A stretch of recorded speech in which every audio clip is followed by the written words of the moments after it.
Alright, here we have the piston number 2, the end piece, and as you can see there's a little bit of burn on it, but otherwise it's perfectly fine considering what happened to it.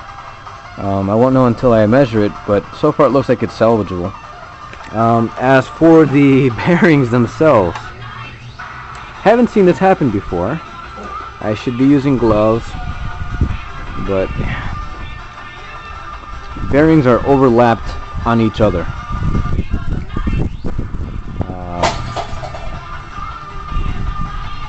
Yeah, never seen that happen before. But in general though, that's the only problem with it really. Everything else, there's no movement, nothing's wrong with it, other than this like light scuffing it has, but no other damage elsewhere. I think I'm gonna go ahead and put some new bearings in there, pop it in, see how it runs. But yeah, this though, I was pretty worried when I saw that. Yeah, that's the problem with bearing too.